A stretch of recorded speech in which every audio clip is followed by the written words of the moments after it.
In the soft glow of the setting sun, let us embark on an immersive journey back to the medieval era, a period that spanned from the 5th to the 15th centuries in Europe, from the fall of the Western Roman Empire to the dawn of the Renaissance. This epoch was rich in history and societal transformation. Today we'll focus on the lives of women during this age, an often overlooked aspect of history that is nonetheless fascinating and deeply informative. As we delve into the lives of medieval women, we must first understand the societal foundations upon which their experiences were built. The Middle Ages were a time of feudalism, a hierarchical system where land was exchanged for service and loyalty. This social structure largely defined the roles and opportunities available to women. As our minds wander through the cobbled streets of a medieval town, we can sense the struggles and triumphs that these women experienced daily. In a typical feudal society, the king or queen reigned at the top, followed by the nobility, the knights, the clergy, and finally the peasants. Women, irrespective of their social class, were legally considered subservient to the men in their lives, be they fathers, brothers, or husbands. This was a time when societal norms and expectations were deeply rooted in patriarchy. But it would be an oversimplification to assume that all women led lives of passive submission. In fact, women of the medieval era were known to have held roles as diverse as their male counterparts. Women of the nobility, although their primary role was to bear heirs, often managed large estates in the absence of their husbands. This task required a myriad of skills, including managing finances, supervising work, and making important decisions for the estate. As we imagine a noble woman in her grand manner, we sense the weight of responsibility on her shoulders, the subtle strength in her gaze as she oversees her vast domain. Peasant women, on the other hand, led lives that were filled with hard work and toil. From sunrise to sunset, their days were spent tending to animals, cultivating crops, and taking care of their families. Their hands, coarse from relentless labour, bore the brand of their unwavering resilience. Despite the hardships they faced, these women found joy and satisfaction in their families and communities, in their shared meals and shared stories. Life was hard, but it was also filled with laughter, love, and the indomitable spirit of human resilience.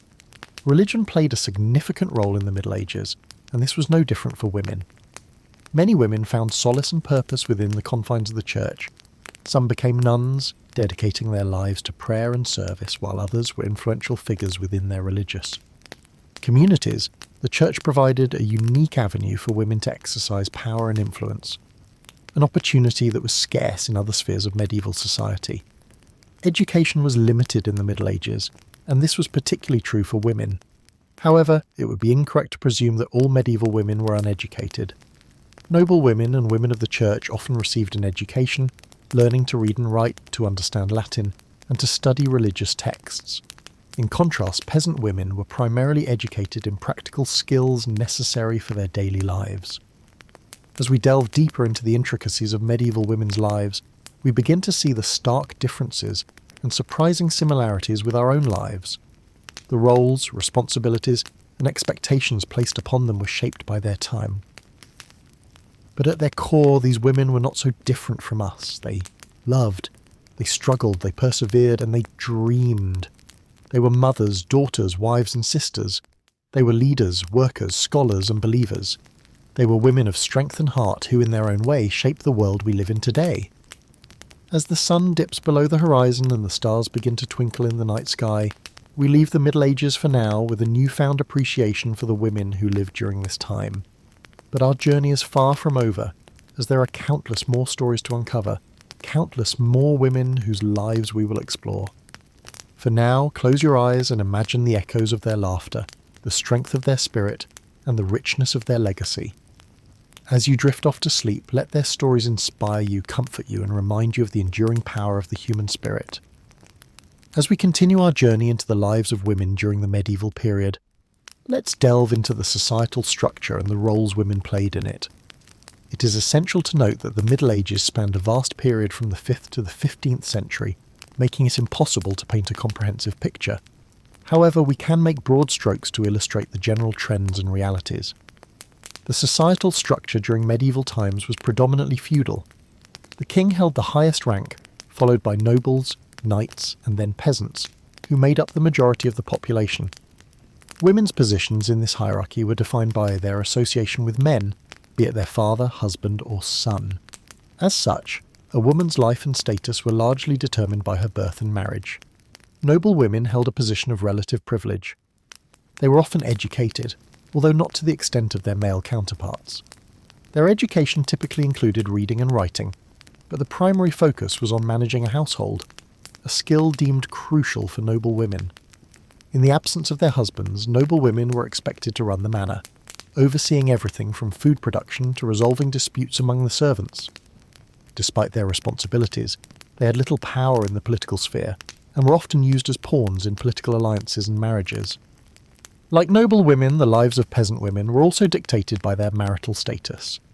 However, unlike their noble counterparts, peasant women engaged in hard labour. They worked in the fields, looked after livestock, cooked, cleaned and cared for their families. Their work days began at dawn and ended well after dusk, their tasks varying with the changing seasons. Life for women in towns and cities was slightly different. Women were involved in various trades and businesses, though they were often relegated to unskilled labour.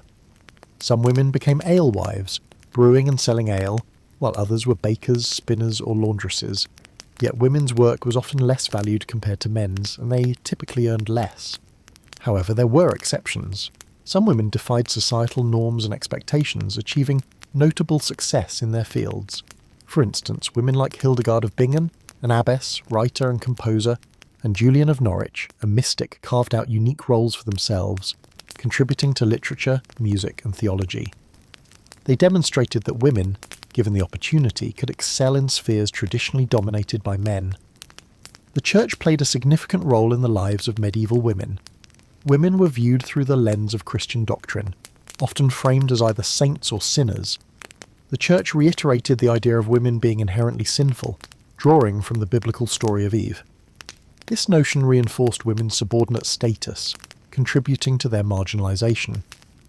Nunneries offered an alternative to marriage, allowing women to lead a life dedicated to God. Although they were secluded from wider society, nuns could receive an education, and in some cases, hold positions of authority. Marriage was an integral aspect of a woman's life during this period. It was less about love and more about economic and political alliances. Brides were often very young, and their husbands significantly older. Women had little say in choosing their partners. Once married, they were expected to bear children, preferably sons, to carry on the family name. Despite the harsh realities, women found ways to exert influence and express their individuality. They contributed to their communities, managed households and raised children, ensuring the survival and continuity of society. Their strength and resilience are a testament to their enduring spirit, a spirit that continues to inspire us today. As we close this section, let's remember that the lives of women in the Middle Ages were not monolithic. They were shaped by a multitude of factors, including class, location, and individual circumstances. In the next part of our journey, we will explore the cultural aspects of women's lives, including fashion, art, and entertainment. Until then, let the echoes of the past lull you into a peaceful slumber as we continue to unravel the tapestry of history. As we delve further into the lives of medieval women, we come across the pivotal role they played in the domestic sphere. The realm of the home was not simply one of shelter and warmth, but an environment of intense labour and responsibility. Women in medieval times were the caregivers, the providers of food, clothing and health. They were the educators, teaching their children the important skills for survival, and in some cases, even teaching them to read and write. In most households, the woman was the primary cook. Cooking was not merely a matter of heating food and serving it, but rather a complex process that involved growing, harvesting, preserving, and preparing food. Women planted and tended the gardens, gathering fruits, vegetables, and herbs. They preserved food for the winter months, pickling, drying, and salting their harvests. They were also responsible for baking bread, a staple food in medieval diets. This task alone could take up a significant portion of a woman's day, as the dough needed to be kneaded, left to rise, and then baked in an oven heated by a wood fire. Clothing was another domain of women during medieval times. They would spin fibre into yarn, weave the yarn into cloth, and then sew the cloth into garments. This process was incredibly time-consuming, as every step was done by hand. Women also washed and mended clothes, knitted hats, gloves, and socks.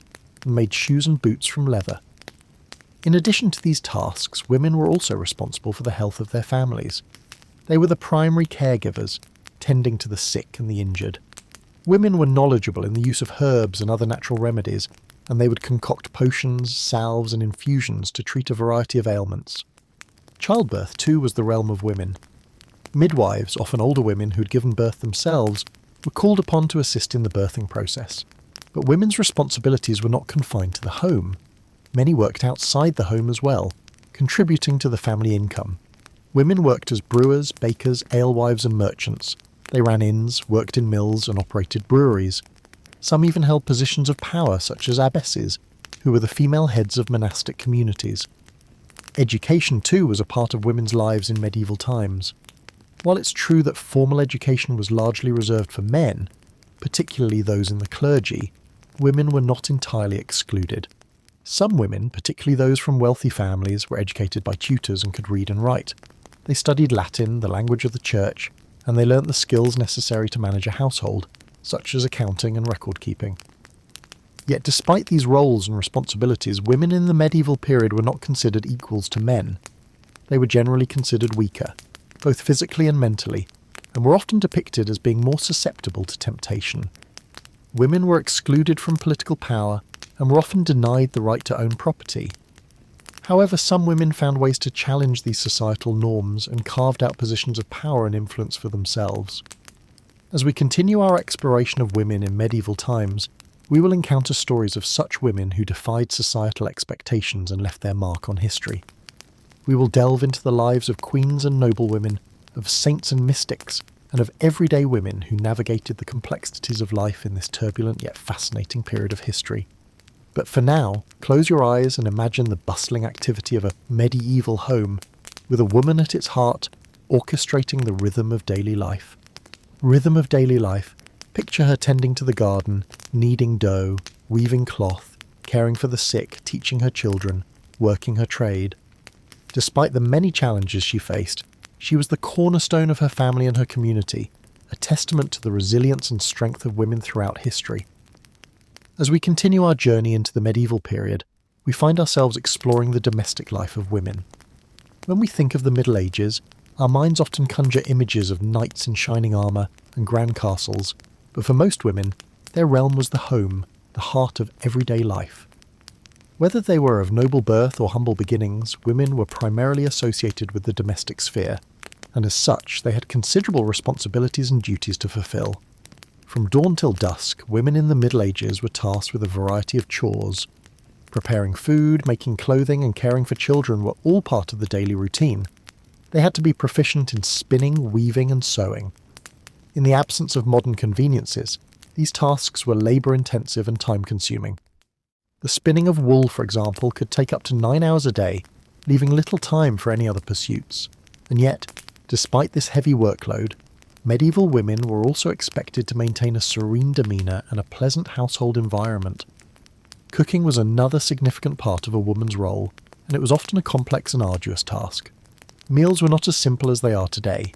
Without the luxury of refrigeration or fast food, women had to plan meals meticulously, taking into account the availability of ingredients and the changing seasons. They had to know how to preserve food, how to make cheese, how to brew beer, and how to bake bread. They also had to be knowledgeable about medicinal herbs, as they were often the primary caregivers when family members fell ill. Childbirth and childcare were so, of course, important aspects of a woman's role. In a time when medical knowledge was scarce, childbirth was a dangerous and harrowing process. Women relied heavily on the support of other women in their community, whether they were midwives, relatives, or friends. Once the children were born, they were primarily cared for by their mothers, who were expected to raise them with good morals and manners. This responsibility was taken very seriously, as children were seen as the future of the family line and the community. While it might appear that women were confined to the home, this was not entirely the case. Many women were involved in business activities, especially if they were widowed or their husbands were away. They could run shops, inns or bakeries, and they could trade in markets. They could also own land and property. The notion of women as purely domestic creatures is a myth that has been debunked by numerous historical records. Moreover, women were also involved in charitable work. They visited the sick, helped the poor and took part in religious activities. In fact, many women found an outlet for their talents and ambitions within the church. Women could become nuns and devote their lives to prayer and service, or they could become mystics and visionaries, influencing religious thought and practice. Despite the many challenges they faced, women in the Middle Ages were resilient and resourceful. They learned to navigate the constraints of their society and to carve out spaces for themselves within it. They were far from passive or helpless. They were active agents in their own lives, contributing significantly to the functioning of their households and their communities. As we delve deeper into the lives of women in the Middle Ages, it's important to remember that their experiences were not uniform. Women's lives varied greatly depending on their social status, geographical location, and personal circumstances. However, by understanding the common threads that bound them, we can gain a fuller picture of what life was like for women during this fascinating period in history. As we close this section of our exploration, let's take a moment to reflect on the endurance and strength of these medieval women. Their lives were not easy by any means, but they persevered, shaping the course of history in ways both small and large. As we move forward, we'll delve further into the societal roles and expectations of women, their influence on the church, and their contributions to the arts and sciences. As we progress through our historical journey, we arrive at an intriguing facet of medieval life: the experience of women in education and intellectual pursuits. This is a topic that often elicits much curiosity, as the context of the Middle Ages often paints a picture of limited freedoms and opportunities for women. However, the reality is far more complex and nuanced. In the early Middle Ages, education was often a privilege of the elite, and women, irrespective of their social rank, were generally excluded from formal educational settings. Yet this did not mean that women were entirely devoid of learning. In many households, especially those of the nobility, private tutors were employed to instruct children in reading, writing, arithmetic, and religious doctrine. Girls, alongside their brothers, were recipients of this basic education, which was considered necessary for managing household affairs and understanding religious teachings. As we move into the later Middle Ages, we find an increasing emphasis on education, and surprisingly women were not entirely excluded. It's important to note that the church played a pivotal role in the educational landscape of this time. Convents and monasteries were among the few establishments providing formal education.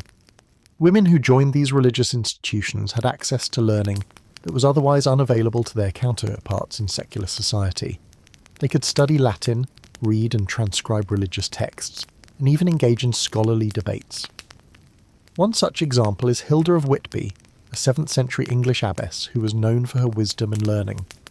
Her monastery at Whitby was a renowned centre of learning, and she herself is credited with educating 5 future bishops. Hilda's story, though unique, was not entirely an anomaly. Women in religious communities across Europe were actively engaging in intellectual pursuits, contributing to the rich tapestry of medieval knowledge and culture. Yet it would be remiss not to mention the many women who were denied access to education.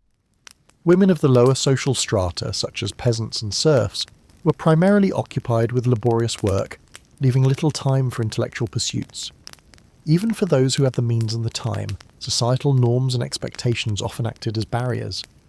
Women were expected to concentrate on their roles as wives, mothers, and homemakers, and the pursuit of learning was often seen as an unnecessary distraction. Nevertheless, there were women who defied these norms and carved a space for themselves in the world of letters. Christine de Pizan, a writer and philosopher, is a shining example. Born in late 14th century Italy, Christine was educated by her father and later moved to France. She is known for her writings on women's rights and her critiques of the misogynistic attitudes prevalent in her society. She used her pen to challenge the status quo and assert the intellectual capabilities of women, thereby leaving an indelible mark on medieval literature and thought. As we continue our exploration of the lives of women in medieval times, it's crucial to recognise the diversity of their experiences. While many women were confined by societal norms and expectations, others were able to transcend these barriers and contribute to the intellectual legacy of the Middle Ages. These stories of resilience and defiance remind us that despite the constraints of their time, women were active participants in shaping the course of history. As the night deepens, let these tales of medieval women lull you into a peaceful slumber, inviting dreams of ancient castles, echoing cloisters, and the quiet rustle of parchment in candle-lit rooms. And when you wake, may you carry with you a deeper understanding of the past and the women who helped shape it. As we journey further into the lives of women in medieval times, our focus now shifts towards education, an area often overlooked when discussing this period. We have spoken of noble women and peasant women, of their roles and duties, but what of their minds? What did they learn and how did they learn it? In the early Middle Ages, education was a privilege largely reserved for males, particularly those of noble birth. However, this does not mean that women were completely devoid of knowledge. The daughters of nobility, while not often given formal education, were taught by their mothers and governesses the skills needed to run a household. This included not just domestic duties, but also lessons in management, diplomacy, and sometimes even basic reading and writing. Religious institutions too played a significant role in educating women. Convents were particularly important centres of learning for women, with many nuns being taught to read and write in Latin through the transcription of religious texts.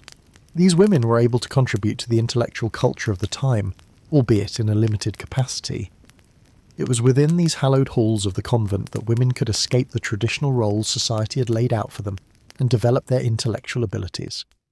However, it is important to note that this opportunity was not available to all women. Convents were primarily places for the daughters of the nobility, while peasant women rarely had the opportunity to learn beyond the skills necessary for their daily lives. The disparity in education between noble and peasant women was a reflection of the deep social divides of the time. As the Middle Ages progressed, so too did the opportunities for women's education. The late Middle Ages saw the rise of vernacular literature, which allowed more women to access written knowledge. Women like Christine de Pizan, an Italian-French late medieval author, emerged as educated women who could read and write in the vernacular. Pizan is often hailed as Europe's first professional woman writer, and her works offer a fascinating insight into the intellectual life of women in the late Middle Ages. Yet even as these advancements were being made, the education of women remained a contentious issue. Many societal norms and religious beliefs of the time held that women were inferior to men, and that their primary role was to bear children and maintain the household. These views often led to the marginalisation of women in educational institutions, with very few being allowed to study at the newly emerging universities. Despite these challenges, medieval women demonstrated a remarkable resilience in their pursuit of knowledge. They found ways to educate themselves, whether it be through the teachings of their mothers, the tutelage of the convent, or the clandestine reading of vernacular literature. Their stories serve as a testament to the enduring human spirit and its quest for knowledge, even in the most restrictive of circumstances.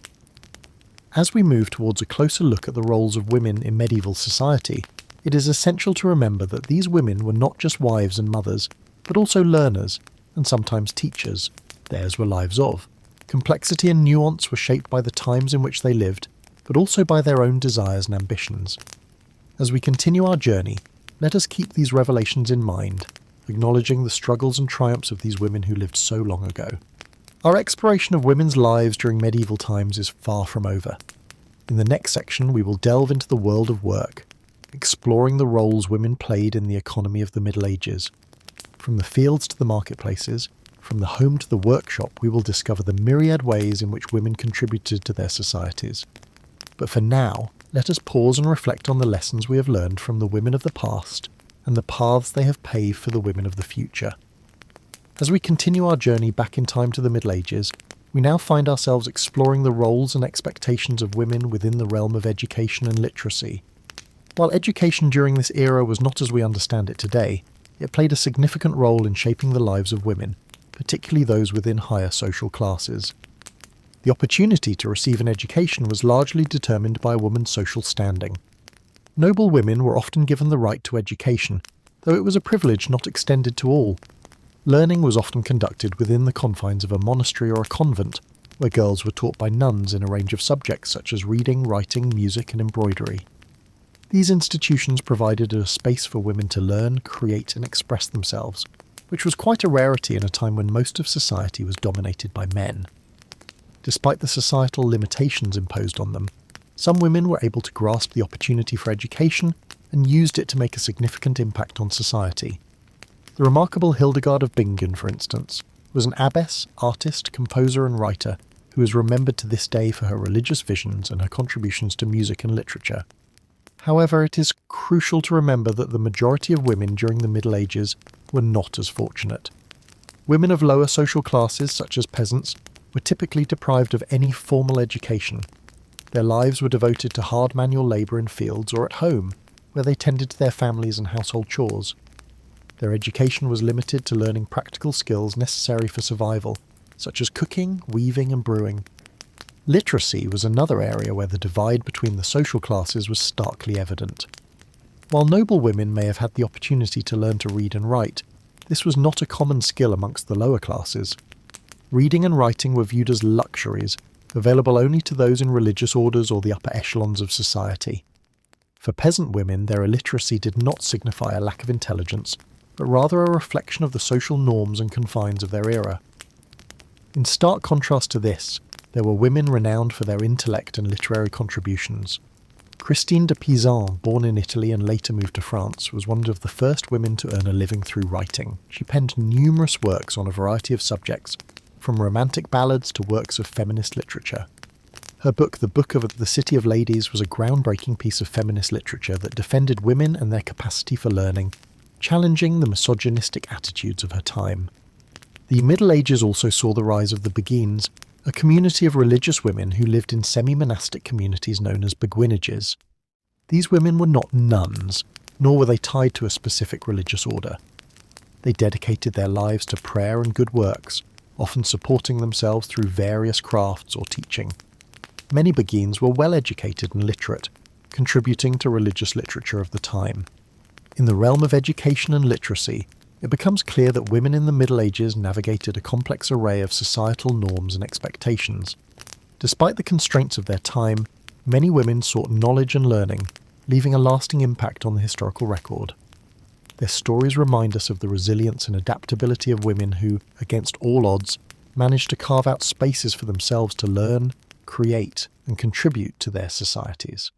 As we transition into our next section, we will delve further into the roles and responsibilities of women in the workforce during the Middle Ages.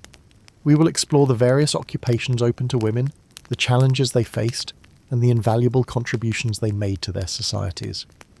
So close your eyes and allow yourself to be transported back in time to the bustling markets and workshops of medieval Europe, and let the stories of these remarkable women lull you into a peaceful slumber. As we continue our journey through the life of women in the medieval period, we find ourselves delving into the realm of work and labour. It is indeed a common misconception that medieval women were confined solely to the domestic sphere, limited to the roles of wives and mothers. This notion, while partially true, overlooks the vast array of occupations and roles that women undertook during this time. In the Middle Ages, the work a woman did was largely determined by her social status. Noble women, despite their elevated position in society, were expected to manage their households, oversee the education of their children, and sometimes even supervise the running of their husbands' estates in their absence. This management could involve the coordination of a large number of servants and workers, making it an intense and demanding role. Lower down the social ladder, peasant women's work was primarily agricultural. In an agrarian society, the majority of the population lived and worked on the land. Women would have been involved in all aspects of food production, from planting and harvesting crops to managing livestock. They would also have been responsible for a multitude of domestic tasks, including cooking, brewing, spinning, weaving, and looking after the children. In towns and cities, women could sometimes be found working in a variety of trades. Records show that women worked as bakers, brewers, silk makers, and even blacksmiths. Some women even ran their own businesses, often taking over their husband's trade if he passed away. This was not always easy, however, as guilds often restricted women's participation in certain trades and professions. While many women did work, it's important to note that their work was often devalued compared to men's. They were frequently paid less than men for the same work, and their labour was often considered. Secondary to their duties as wives and mothers, this devaluation of women's work has persisted into the modern era, a reminder of the long history of gender inequality. Despite the constraints placed on them, women in the Middle Ages demonstrated remarkable resilience and ingenuity. They navigated a society that often limited their opportunities, carving out spaces for themselves in the world of work. They were essential contributors to the economy, the functioning of their households, and the well-being of their communities. Even in religious life, women found ways to contribute to society. Many women became nuns, dedicating their lives to the service of God. Within the confines of the convent, they could become scholars, teachers, nurses, and leaders.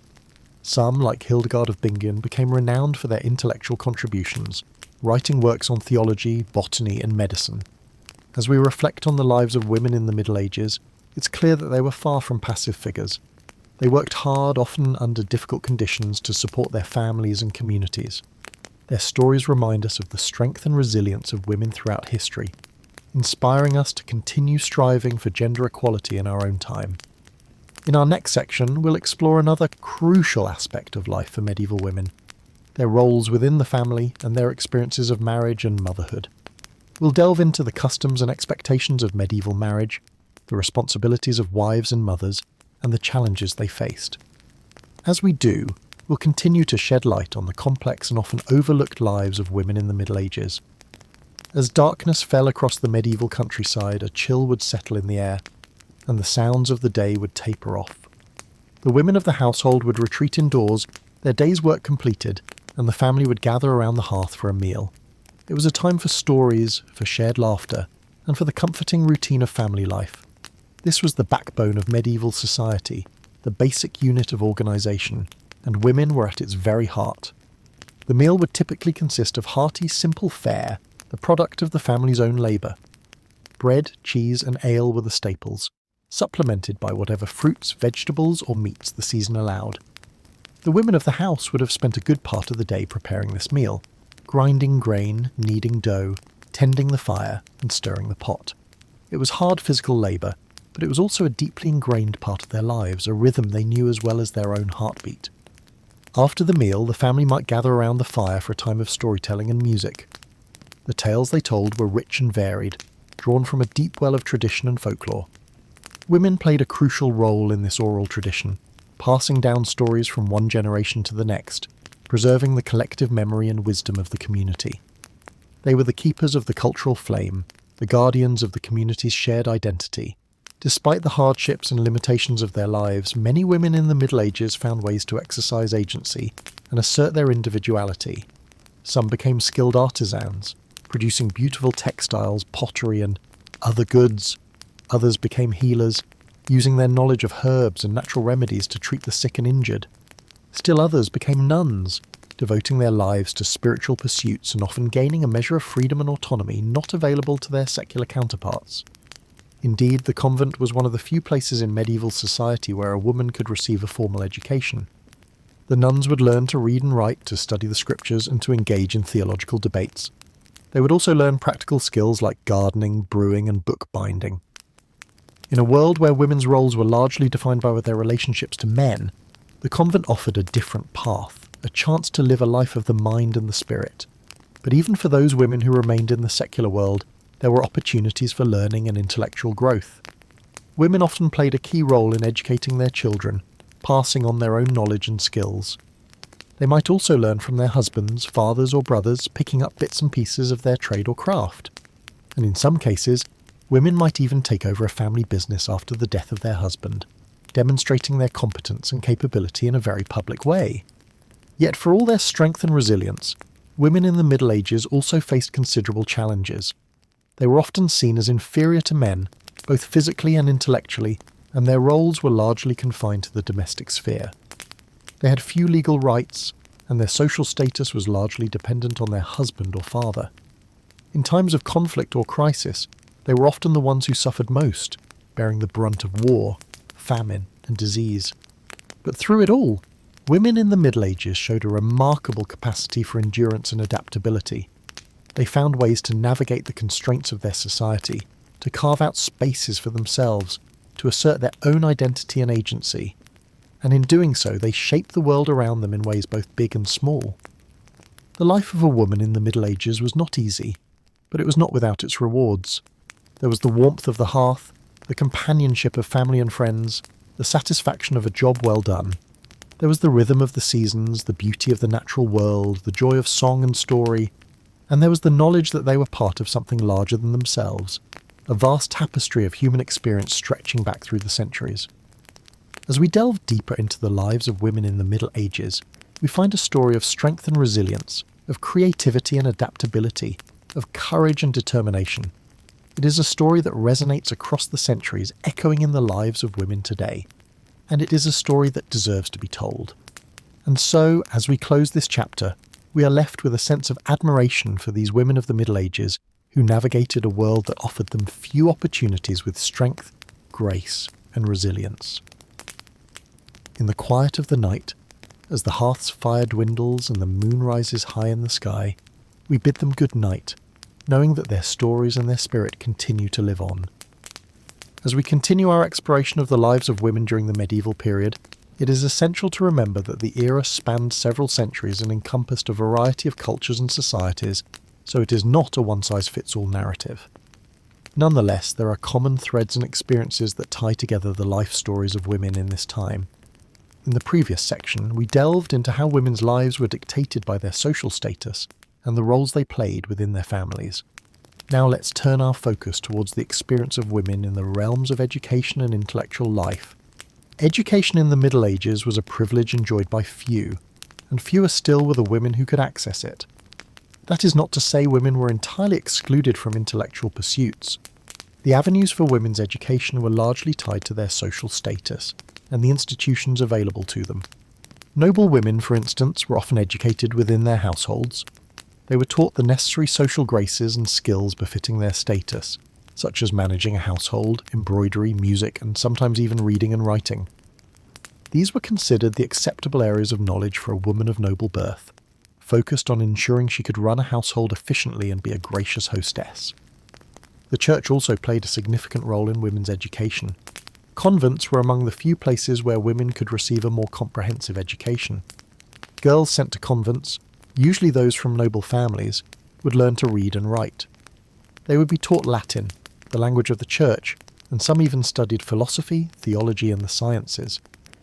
These women, known as nuns, often produced works of literature, art and music that have survived to this day. Consider the case of Hildegard of Bingen, a German nun of the 12th century. She was a polymath who made contributions to music, theology, natural science, and philosophy.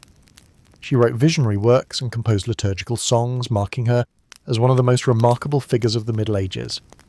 However, the intellectual life of women in the Middle Ages was not confined to the nobility or the church.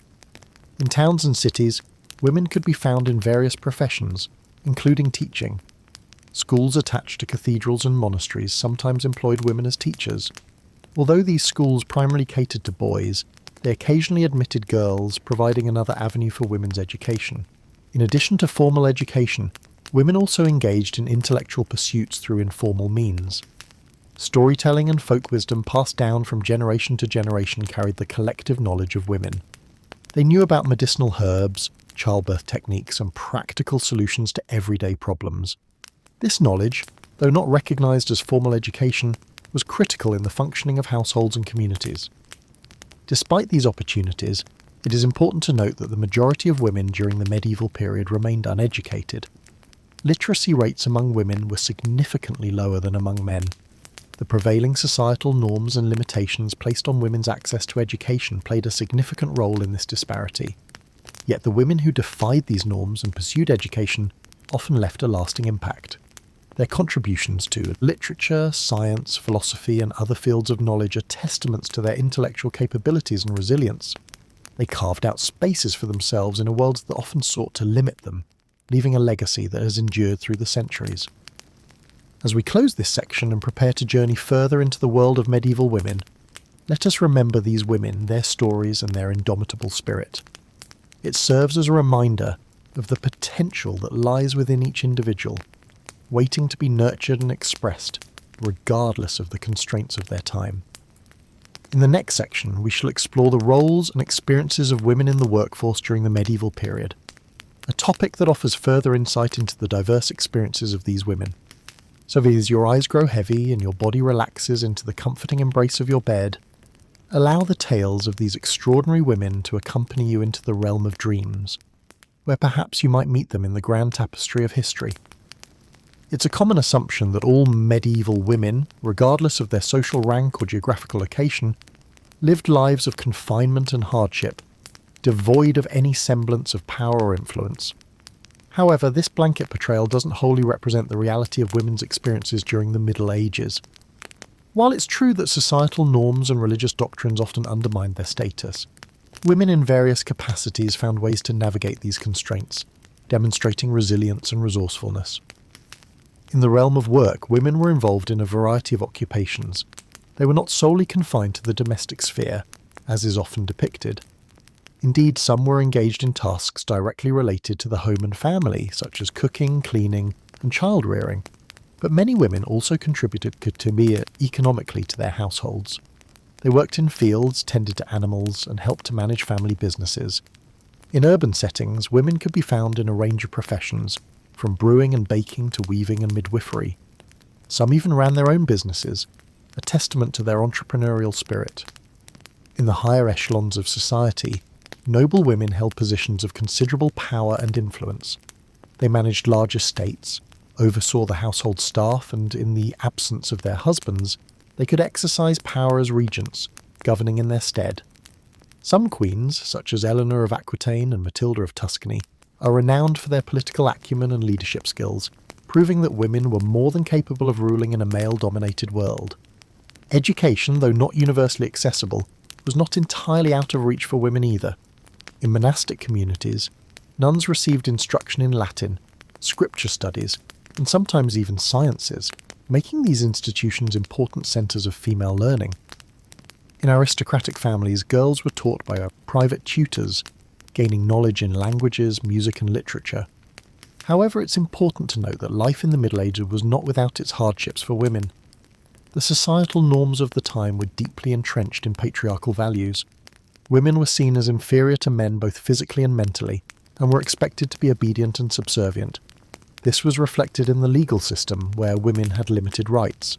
For instance, they could not hold public office, and their ability to own and inherit property was restricted. Religion, too, played a role in shaping women's lives. The teachings of the Church placed women in a subordinate position, emphasizing their roles as wives and mothers. The concept of original sin, tied to the biblical figure of Eve, was used to justify their lower status. However, religion also provided avenues for female empowerment. Many women found solace and purpose in religious life, becoming nuns or joining lay religious communities. Figures like Hildegard of Bingen and Julian of Norwich used their religious devotion as a platform to express their thoughts and ideas, making significant contributions to theology and literature. The reality of medieval women's lives was one of contrast and complexity. They faced numerous barriers and challenges, but they also demonstrated resilience, adaptability and ingenuity. They worked, learned, ruled and created, leaving their mark on the world in ways that continue to resonate today. Their stories remind us that even in the face of adversity, women have always found ways to carve out spaces of autonomy and influence. As we delve deeper into the lives of medieval women, we uncover a rich tapestry of experiences that challenge our preconceived notions. From the humblest peasant to the most powerful queen, from the devout nun to the skilled artisan, each had a unique story to tell, a testament to the diverse roles and contributions of women during this period. Through exploring these narratives, we gain a more nuanced understanding of the medieval world, one that recognises and celebrates women's integral role in shaping history. As we delve deeper into the realm of medieval women's lives, it becomes clear that their roles and responsibilities were largely determined by their social status. The life of a woman was not uniform. Instead, it was a spectrum of experiences influenced by factors such as wealth, birth, marriage, and location. Let's now explore the life of women in the upper echelons of society, the nobility. Noble women, while still subjected to the societal limitations of their gender, enjoyed a slightly more privileged existence. They were typically educated, albeit in a limited capacity compared to their male counterparts. Their education primarily focused on managing a household and estate, as well as learning courtly etiquette. They were also taught how to read and write, with many noble women becoming patrons of literature and arts. Some even penned their own works, such as Marie de France, who was one of the most renowned poets of the 12th century. The primary duty of a noble woman was to bear and raise children, particularly sons who would continue the family line. Marriage was often a political arrangement designed to secure alliances, wealth, or land. Love was rarely, if ever, a deciding factor. Despite this, there are accounts of affectionate relationships between noble couples, suggesting that emotional bonds could develop over time. As the lady of the manor, a noble woman was responsible for managing the household. This involved overseeing the domestic staff, ensuring the smooth running of the estate, and often managing finances. In the event of her husband's absence due to war or travel, she would assume his responsibilities. Effectively running the estate, these duties required considerable administrative acumen, highlighting the significant role women played in the functioning of medieval society. However, the life of a medieval noblewoman was not without its hardships. Pregnancy and childbirth were perilous, with many women dying in childbirth or from related complications. Noble women also faced the threat of violence, particularly during periods of political instability. Abductions for political or financial gain were not uncommon, and noble women were often the targets. Let's shift our gaze now to the women of the middle class, the burghers or bourgeoisie. These women were typically the wives or daughters of merchants or artisans. Like noble women, their primary role was to run the household and raise children. However, they were also heavily involved in their husbands' businesses. They could be found selling goods in the market, keeping the accounts, or even running the business in their husband's absence. Education was less common amongst middle-class women, but literacy rates were higher than those of peasant women. Middle-class women also had opportunities to work independently. There were guilds for various trades, and women could become members, allowing them to work as professionals. Some women became successful in their own right, such as Marjorie Kempe, an English mystic and author, and Julian of Norwich, an anchoress and one of the first women to write a book in English. Peasant women, on the other hand, had a markedly different existence. Their lives were dictated by the seasons and the demands of the land. They worked long hours in the fields, tended to animals, and managed the household. Despite the grueling nature of their work, peasant women had little social or economic freedom. Their lives were often characterised by poverty and hardship.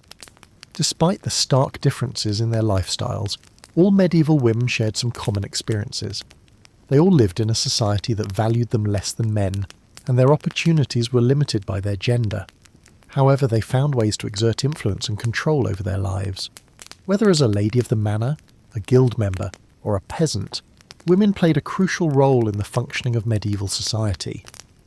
As we continue our journey, we'll delve deeper into the unique roles and experiences of women in medieval times, shedding light on their struggles, achievements, and resilience. So close your eyes and let the echoes of the past lull you to sleep as we journey further into the heart of medieval womanhood. As we delve deeper into the lives of women during the medieval era, we encounter the oft-misunderstood realm of women in the workforce. It is an often mistaken belief that women during this time were confined solely to domestic roles. However, like the tapestry of history itself, the roles and responsibilities of women during the medieval era are far more intricate and varied. Let's take a moment to paint a picture of a bustling medieval town, the cobblestone streets teeming with activity. Among the vendors selling their wares and craftsmen tending to their trades, you would find women. Women worked in a variety of roles, often dictated by their social status. The wives and daughters of tradesmen might be seen assisting in the family business, while wealthier women might manage servants and oversee their husbands' estates. Lower-class women often worked alongside their husbands in the fields or tended to animals. The physical strain was hard, but these tasks were necessary for survival. Women also found employment in domestic service, particularly in the homes of the wealthy. They would perform a variety of tasks, from cooking and cleaning to nursing and child-rearing. For women of the middle class, the roles were slightly different. Many of them worked in trades and businesses. They were spinners, dyers, bakers, brewers, and even blacksmiths. Some ran their own businesses, such as alehouses, inns, or shops. In fact, a widow could inherit her husband's business and run it herself, a surprising level of independence for the time. Even in the upper echelons of society, noble women had responsibilities beyond simply maintaining their appearance. They were expected to manage the household and its servants, oversee the education of their children, and often run the estate in their husband's absence. They also played a significant role in social and political networking, influencing their husbands' business dealings and political decisions. The sphere of religion also offered opportunities for women. Becoming a nun was a respected career choice, often pursued by women seeking education or spiritual fulfillment.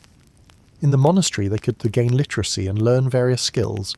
Some nuns became scribes, illuminating manuscripts, while others served as nurses or teachers. It wasn't unusual for a woman to rise to a high rank within the religious institution, such as an abbess, who had considerable power and influence. Despite these roles, it is important to note that women's work was often undervalued compared to men's. They were often paid less for the same work, and their contributions were frequently overlooked or minimised in historical records. However, this should not diminish the fact that women were an integral part of the medieval workforce, contributing to their family's income and the economy of the town or city. In addition to labour, women also played a crucial role in the reproduction and maintenance of the social order. Marriage was primarily an economic and political arrangement, often arranged by families to secure alliances, consolidate wealth or gain social status. Women were generally expected to obey their husbands, bear and raise children, and maintain the household.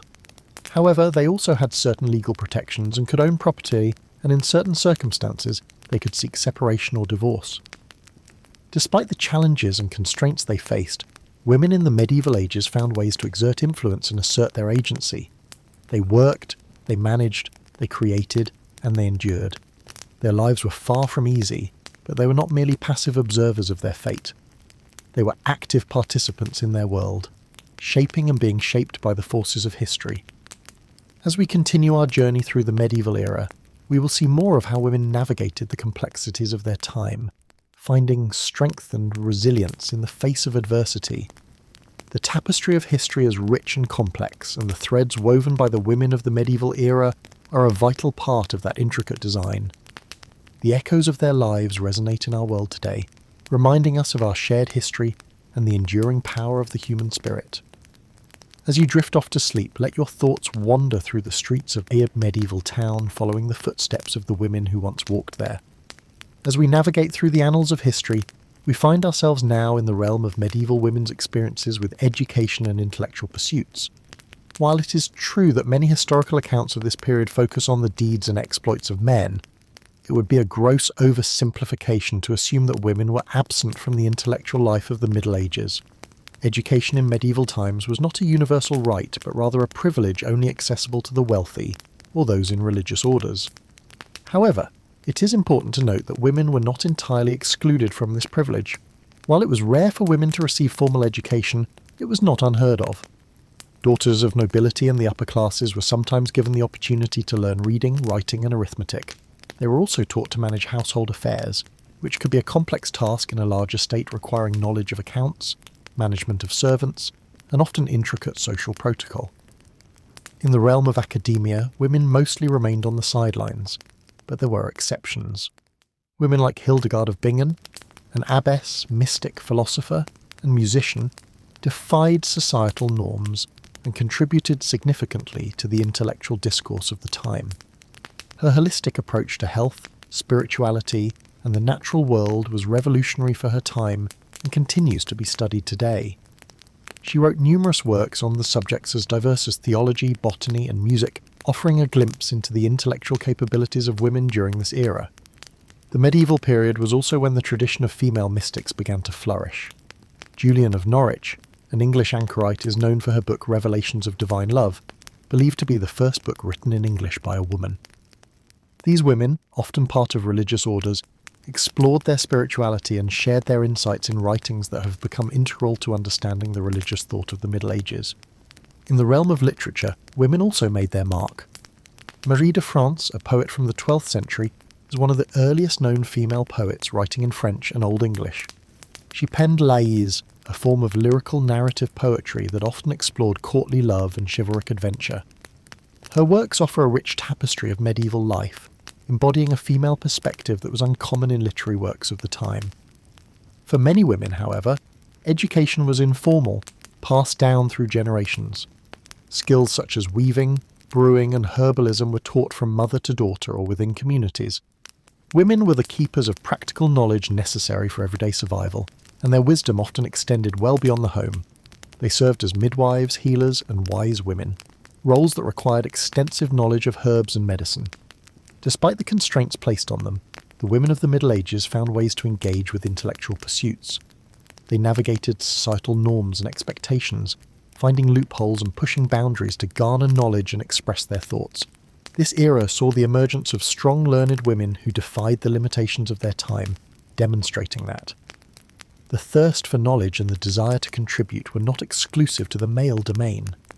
As the night draws in, let us appreciate the women who, against the odds, engaged with the intellectual life of the Middle Ages. Their stories serve as reminders of the resilience and capacity of the human spirit to seek knowledge, even in the most challenging circumstances. As we drift closer to sleep, let us carry with us the image of these women, huddled over their manuscripts or brewing their healing potions, their minds alive with curiosity and wonder.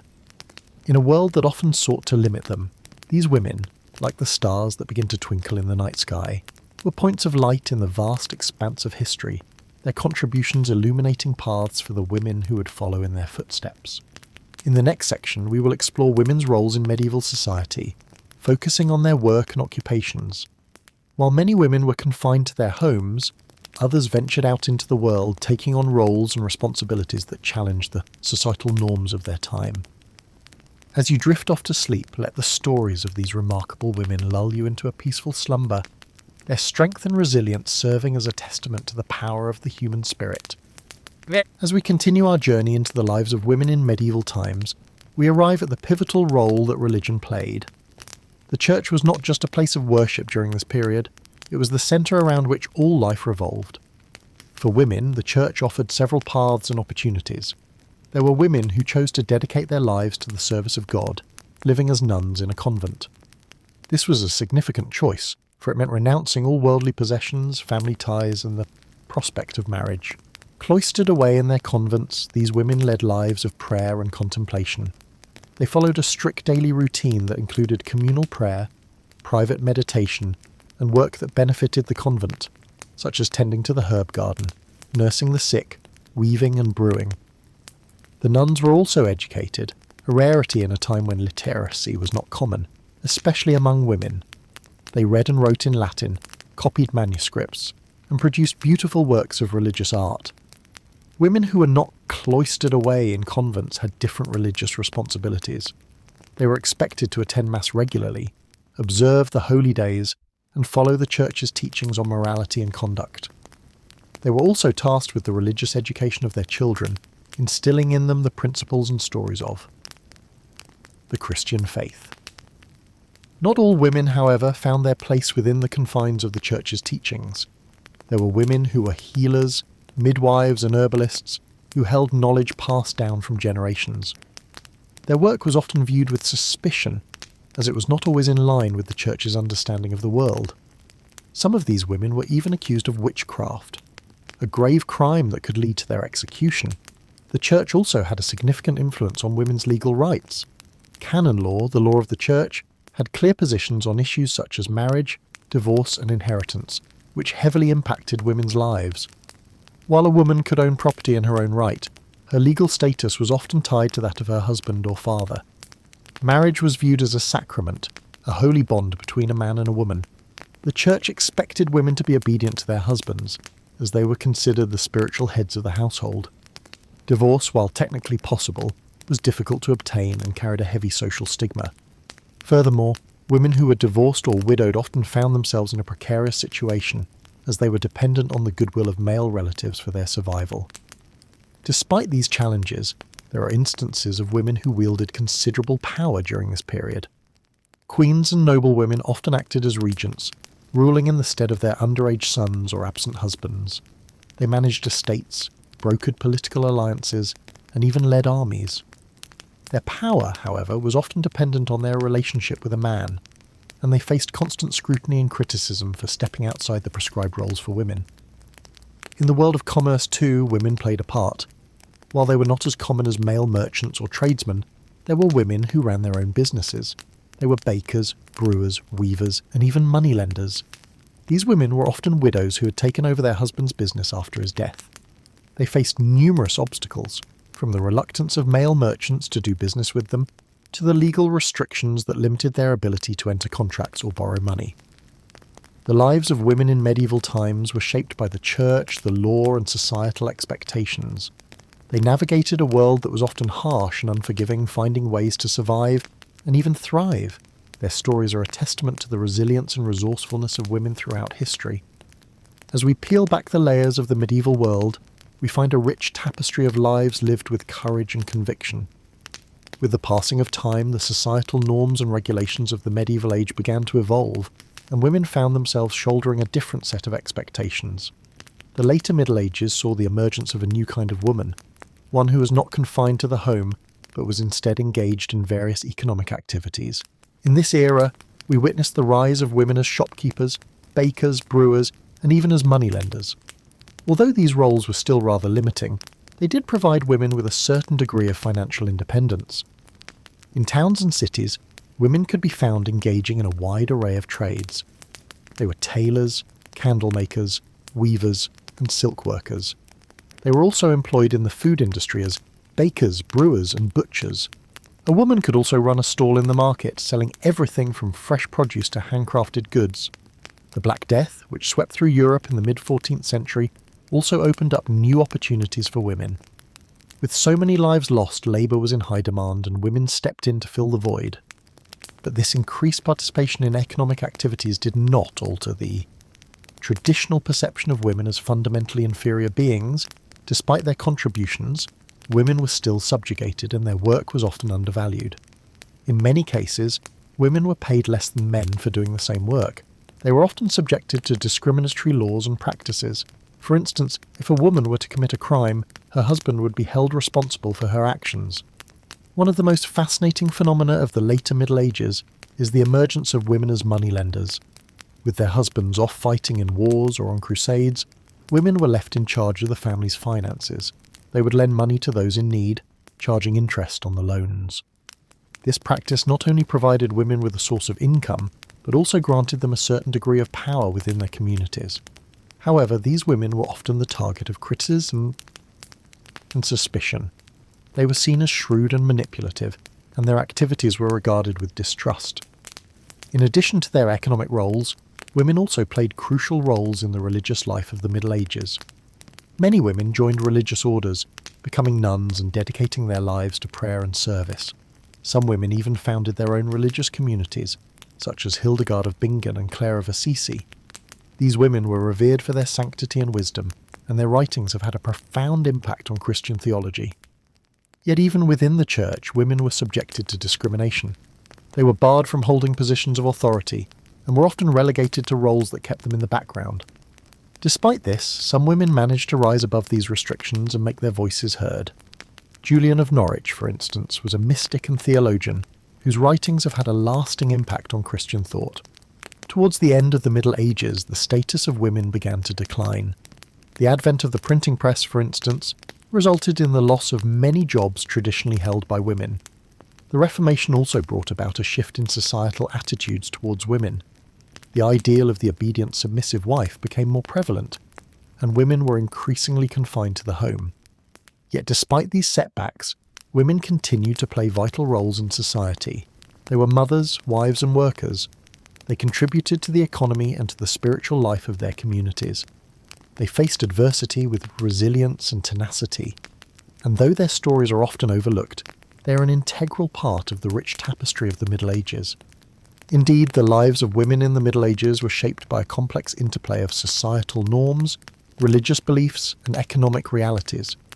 Their experiences were varied and diverse, reflecting the multifaceted nature of medieval society. From the noble woman in her castle to the peasant woman in her field, from the nun in her convent to the merchant woman in her shop, each woman had her own unique story to tell. And though they lived in a time of great hardship and inequality, these women found ways to assert their agency and make their mark on the world. As we continue our journey into the fascinating realm of the Middle Ages, we delve into the topic of education and learning for women. It's important to remember that our understanding of these times is as often skewed by the lack of written records from women themselves. Most of what we know comes from religious texts, legal documents, or accounts written by men. Despite these limitations, historians have gleaned a remarkable understanding of women's education during the medieval period. Contrary to common belief, women were not entirely excluded from learning, but their access to education was heavily influenced by their social status and the attitudes of the time. In the early Middle Ages, the church was the primary provider of education, monastic schools run by monks and nuns were the primary. Centres of learning, girls from noble families were often sent to these institutions to receive a basic education.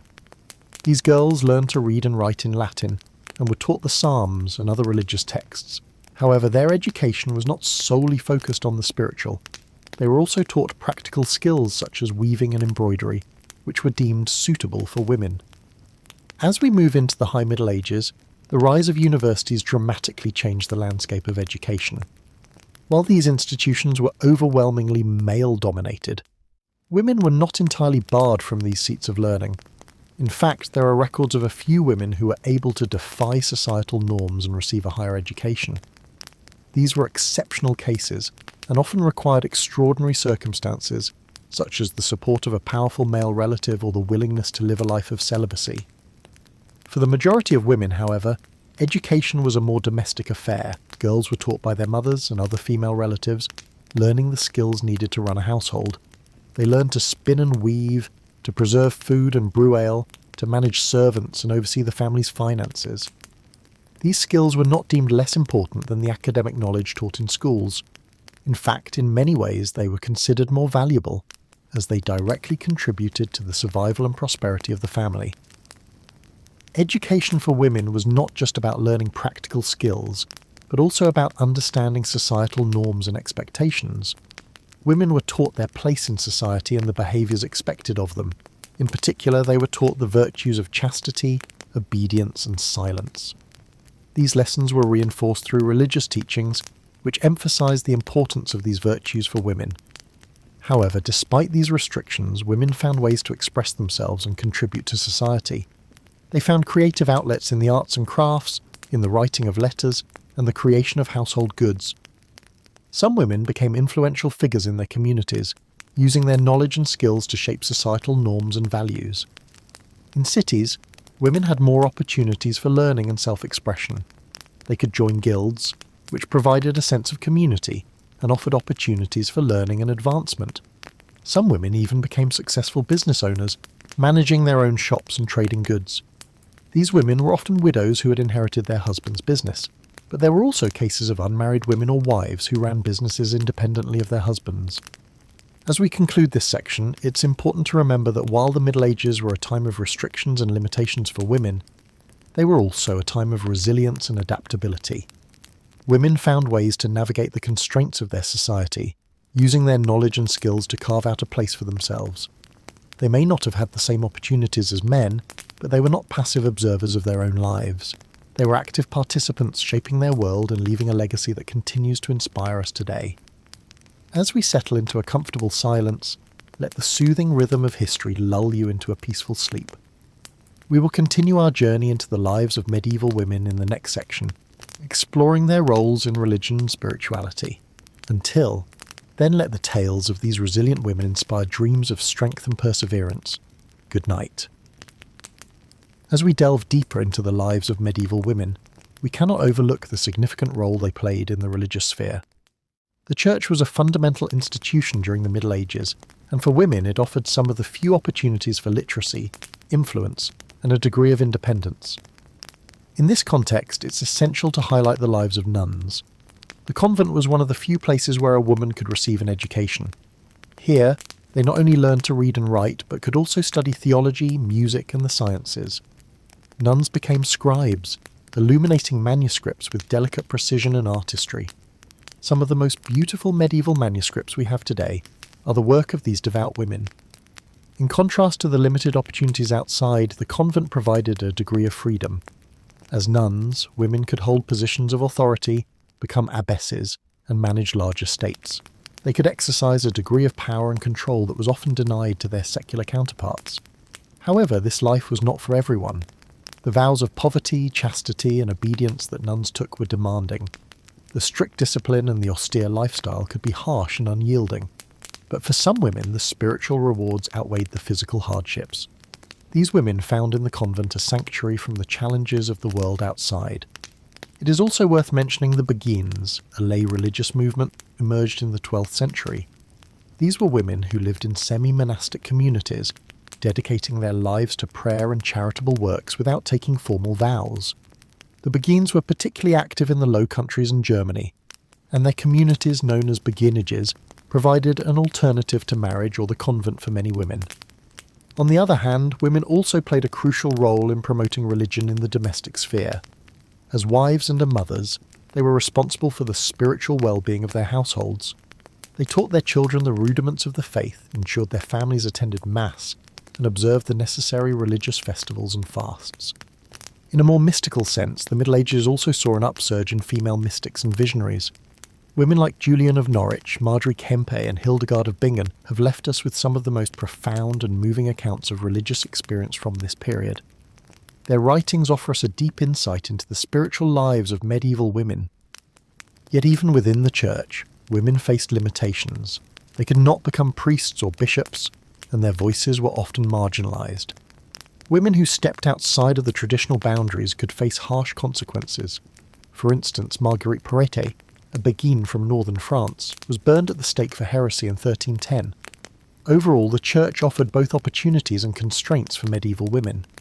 It provided an avenue for education and a measure of independence, yet it could also reinforce societal expectations and limitations. However, despite these restrictions, many women found ways to shape their religious lives, carving out spaces for spiritual expression and leadership.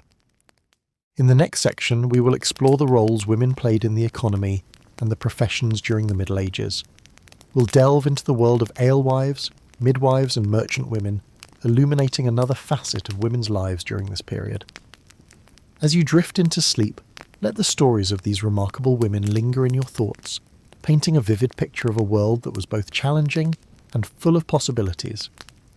As our journey through the Middle Ages continues, let us focus on the intricate tapestry of women's lives during this period. A narrative as rich and varied as the medieval era itself. Women's roles were as diverse as the castles dotting the landscape, from noble women to peasants, from the cloistered life of the convent to the bustling streets of medieval cities. One of the defining aspects of life for women in the medieval period was marriage, a social institution that shaped their destiny in profound ways. For noble women, marriage was often a political tool used to secure alliances between powerful families. These women were typically married off at a young age, sometimes as young as 12, which was the legal age for marriage during the Middle Ages. These marriages were not based on love or attraction, but on the strategic interests of their families. They were expected to bear children, particularly sons, to continue their husband's lineage and to manage the household, which, in the case of noble families, could be as large and complex as a small village. Conversely, peasant women married a bit later, typically in their late teens or early 20s. Their marriages were more likely to be based on mutual consent and economic considerations. A peasant woman would usually marry a man from her own social class, and their life together would be centred around the gruelling work of maintaining a subsistence-level existence.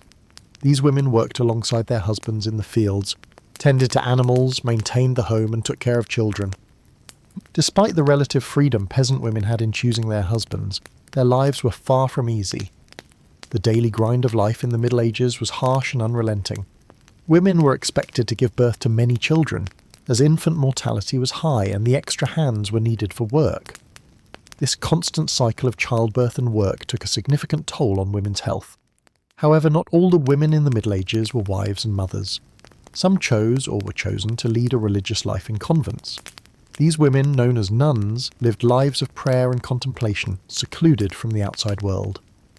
The convent was one of the few places where women could receive an education during the Middle Ages, studying Latin scripture and, in some cases, philosophy and natural sciences.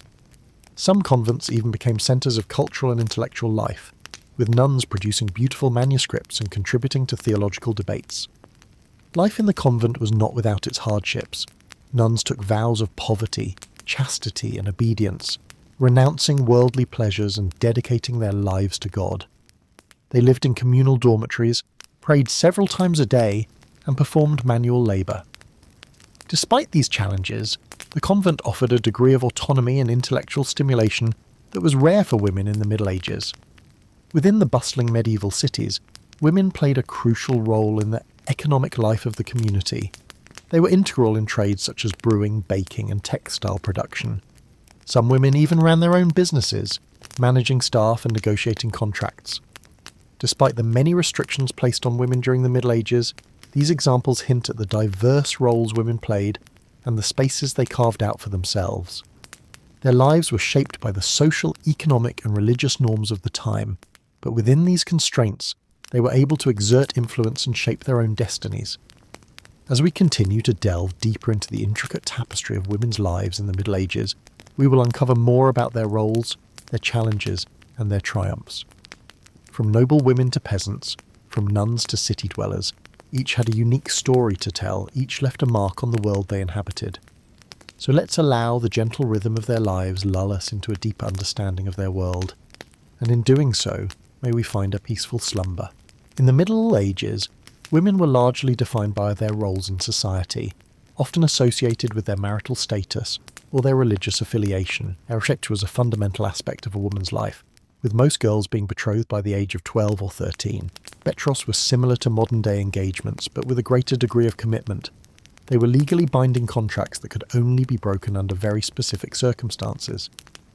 Once betrothed, a woman would move in with her husband's family and begin to learn the duties and responsibilities of a wife. Marriages during this time were often arranged for economic or political reasons. Love was not considered a prerequisite for marriage, and romantic affection was often viewed with suspicion.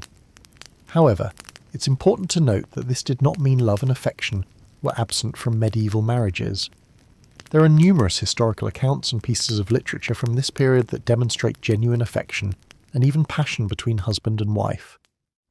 It was within the confines of marriage that women often held the most power and influence.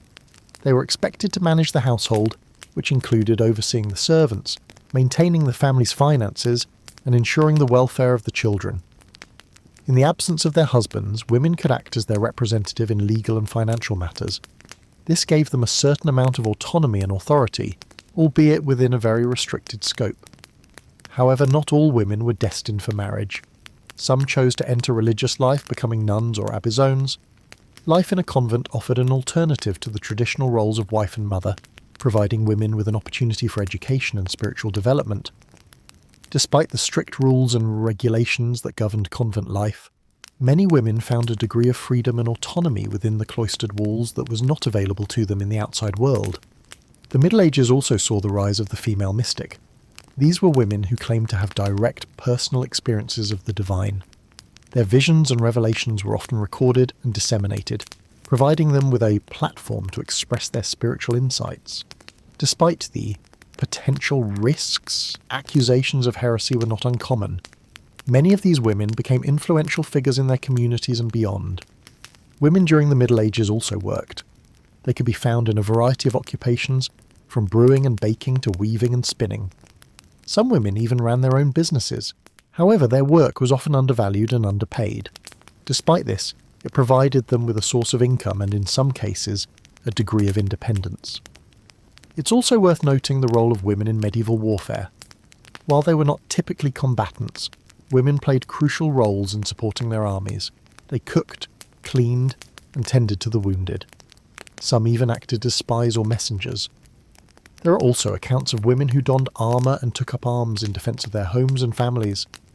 Despite the restrictions and limitations placed on them, women in the Middle Ages were not passive or powerless. They were active participants in their societies, contributing to the economy, the church, and the family. They navigated the challenges and opportunities presented by their time with strength, resilience, and resourcefulness.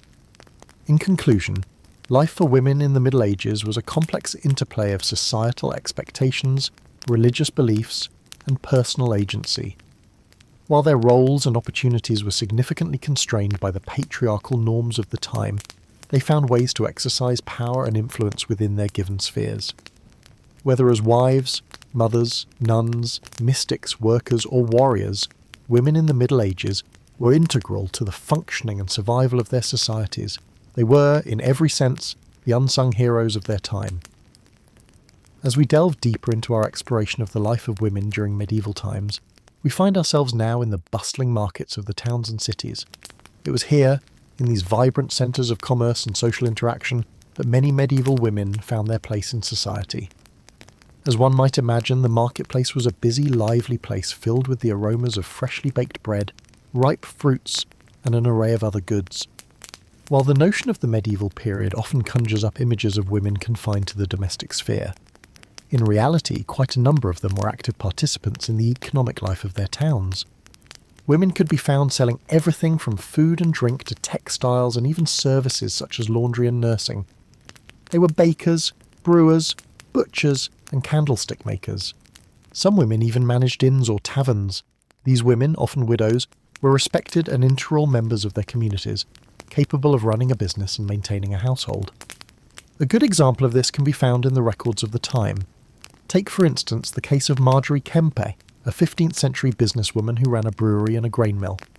Marjorie's story is unique because she not only managed these enterprises, but she also wrote about her experiences, giving us a rare glimpse into the life of a working woman in the Middle Ages. Marjorie's tale speaks of the challenges she faced, her struggles with societal expectations, and her relentless determination. While it's true that many women in the Middle Ages were unable to read or write, the story of Marjorie Kempe provides evidence that some women were literate and indeed made significant contributions to the literary world. Women such as Julian of Norwich, Hildegard of Bingen, and Christine de Pizan authored works that have become classics of medieval literature. These women wrote about religion, philosophy, and even the plight of women in society, challenging the traditional roles and expectations of their time. These women were not the norm, of course. Most women, particularly those of the lower classes, had lives dominated by work. A peasant woman's day would start at dawn, tending to the animals, making cheese and butter, brewing ale, cooking, cleaning, and caring for her children.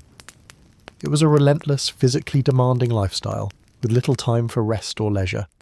Despite the hardships, women found ways to express their creativity and skill. They might not have been creating grand tapestries or elaborate sculptures, but the everyday items they crafted, from the clothes they stitched to the bread they baked, were infused with their artistry. The intricate embroidery on a tunic, the pattern on a ceramic pot, or the design on a loaf of bread all bore the mark of their makers. In the Middle Ages, women also played a key role in healthcare. They were often the primary caregivers in their families, tending to the sick and the elderly. Many women became skilled in the use of herbs and natural remedies, and their knowledge was passed down from generation to generation. Some women, like Hildegard of Bingen, combined their skills in healing with their religious vocations, becoming renowned for their knowledge of medicinal plants and their ability to heal. Yet despite these contributions, women in the Middle Ages had to contend with a society that was largely patriarchal. Laws and customs often favoured men, and women had limited rights and freedoms. A woman's place was largely determined by her marital status, and her options were often limited to marriage, the convent, or in rare cases, a life of solitary struggle. Despite these challenges, women in the Middle Ages displayed a remarkable resilience and adaptability. They found ways to express their creativity, contribute to their communities, and carve out a place for themselves in a world that was often hostile to their ambitions. Their stories, while often overlooked in the grand narrative of history, are a testament to their strength and endurance. They remind us that behind the stereotypes and misconceptions, there lies a rich tapestry of lives lived with courage, determination, and grace. As we continue our exploration of the lives of medieval women, it is pertinent to acknowledge the role of religion. The Church was the heart and soul of medieval life and wielded an enormous influence over every aspect of existence, including the lives of women. In the Middle Ages, religion permeated not just the spiritual realm, but also the political, social, and cultural spheres. Women in the Middle Ages were expected to be pious and devoted to their faith. They were taught from an early age about the virtues of modesty, obedience, and patience, as well as the importance of prayer and devotion. They were also encouraged to be charitable and to care for the less fortunate, as this was viewed as a path to spiritual salvation. Many women became nuns, choosing to dedicate their lives to God and service. Convents offered a refuge for women who did not wish to marry or could not afford a dowry. Inside these religious institutions, women could receive an education, something often denied to them in the wider world. They learned to read and write, studied the Bible, and some even became accomplished scholars. The most famous example of such a woman is Hildegard of Bingen, a German nun of the 12th century, who was an influential writer, composer, philosopher, and visionary. However, the Church also set many of the societal norms and expectations for women. It promoted the idea of women as the weaker sex, both physically and morally, and therefore in need of male guidance and protection. Women were often portrayed as either saints or sinners, with little room for anything in between. These stereotypes reinforced the subordinate status of women and limited their opportunities. Despite these restrictions, some women found ways to exercise power and influence within the church. They could not become priests or bishops, but they could become abbesses, the female equivalent of an abbot. Abbesses were in charge of convents and had considerable authority over their communities. They could own and manage property, make legal decisions, and some even had the power to excommunicate. However, the role of an abbess was not easy. They were expected to be models of virtue and to enforce the strict rules of the convent. They also had to navigate the complex politics of the church and maintain good relations with male church officials. Yet despite these challenges, many women thrived in this role and used their position to make a difference in their communities. The church also provided opportunities for women to become involved in local parish life. Women could join religious guilds, groups of lay people dedicated to a particular saint or cause. They could also participate in religious festivals and processions, which were major events in the medieval calendar. In these ways, women could contribute to the spiritual life of their community and gain a sense of purpose and belonging. Yet it is also important to remember that not all women in the Middle Ages were devoutly religious. Some women were sceptical of the church and its teachings, while others were accused of heresy or witchcraft. These women faced persecution, and in some cases, even execution. The church's attitude towards these women reveals the darker side of medieval religion and its impact on women's lives. In conclusion, the church played a crucial role in the lives of medieval women. It offered opportunities for education, service, and leadership, but it also imposed strict norms and expectations. Women navigated this complex landscape with resilience and ingenuity, carving out spaces of autonomy and influence within a patriarchal system. As we continue our journey through the Middle Ages, we will explore further the ways in which women negotiated their place in this fascinating period of history. As the night draws on, let these stories of resilience and strength guide you into a peaceful slumber. As the night sky deepens and tranquility settles in, we continue our exploration of what life was like for women during the medieval times. We've covered aspects of their daily lives, their roles in society, religion, and the economy. And now we venture into an area that held significant importance throughout the medieval era: marriage and family life. Marriage during the Middle Ages was not a matter of personal choice, but rather an institution designed to maintain the social and economic order. This was true for both men and women, but the impact was different for each sex. Women, particularly those of noble birth, were often married off at a young age to solidify alliances, settle disputes, or enhance the economic and social standing of their families. The bride's consent was technically necessary, but it was often obtained through pressure or manipulation. In contrast to romantic ideas of today, medieval marriages were typically strategic arrangements. Love was not a prerequisite for marriage. It was hoped that it might develop over time. The notion of courtly love, a romantic ideal that extolled the virtues of chivalry and passion, was largely confined to literature and the arts, and did not have a substantial impact on the reality of marriage during this era. The bride would bring a dowry to the marriage, a collection of goods, property, or money that became the husband's upon marriage.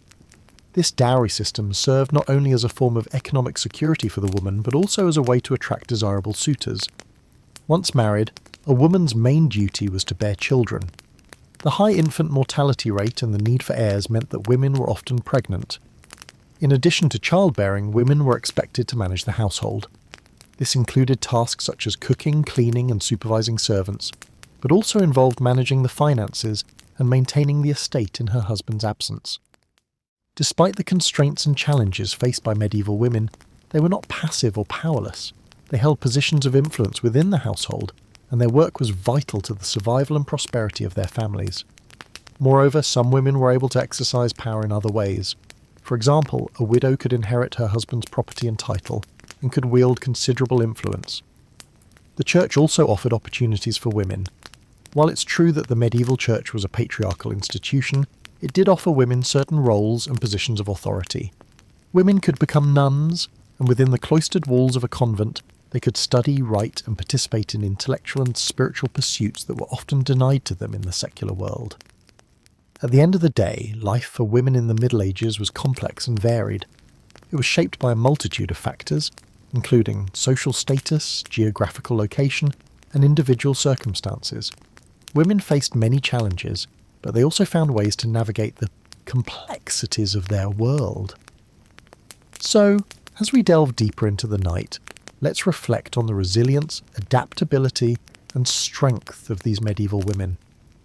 Their stories, often hidden in the shadows of history, are an integral part of our shared past. As we continue to explore, we gain a more nuanced understanding of a time period that is often misunderstood and oversimplified. Each piece of knowledge not only brings us closer to understanding the past, but also provides us with insights into the present. As you drift further into sleep, let your mind wander through the ages. Imagine the castles and markets, the fields and forests, the bustling households and quiet convents. Picture the women who lived, worked and dreamed within these spaces, their lives so different from our own, yet marked by the same hopes, fears and desires that continue to shape our world today. Let these stories guide you into a peaceful slumber and awaken you with a deeper understanding and appreciation of our shared human history. In our exploration of the lives of women in medieval times, we've traversed various societal roles and expectations. We've ventured into the realms of noble women and peasant women and uncovered the hard truths about their daily lives. As we drift deeper into the tapestry of history, we find ourselves now turning to the topic of love, marriage, and family life. Love in the medieval age was a multifaceted concept. It was a romantic ideal, a practical necessity, and a societal duty. For women, it was often a complex negotiation between personal feelings, societal expectations, and family obligations. In some cases, marriages were arranged by families to secure political alliances or economic benefits. In others, they were the result of mutual affection and personal choice. Despite the prevalence of arranged marriages in the upper classes, contemporary literature and historical records suggest that love and affection were not uncommon in medieval marriages. Once married, a woman's primary responsibilities were to manage the household and bear children. In noble families, these responsibilities could be extensive and complex, involving the management of large estates, servants, and intricate family politics. For peasant women, these tasks were more immediate and physical, involving hard labour in the fields and the home. Despite these differences, women in both classes were expected to be obedient to their husbands, a societal expectation that was enforced by both law and custom. Childbearing was considered one of the most important roles for a woman in medieval society. Women were expected to produce heirs, particularly in the upper classes, where the continuation of the family line was a matter of political and economic importance. They were also expected to provide for the physical, emotional and spiritual well-being of their children. This included not only nursing and nurturing, but also educating and disciplining. In the context of family life, women in the medieval age also held a significant spiritual role. They were seen as the moral compass of the family, responsible for instilling Christian values in their children and maintaining the spiritual health of the household. This role was heavily influenced by the Church, which emphasised the importance of women's piety and moral virtue. The Church also played a significant role in shaping societal attitudes towards women and marriage. It promoted the idea of marriage as a sacred union, with the woman as a submissive partner. However, it also offered women some protections, such as the right to consent to marriage and the right to own property in their own name. Nevertheless, women's rights and freedoms were severely limited in comparison to men.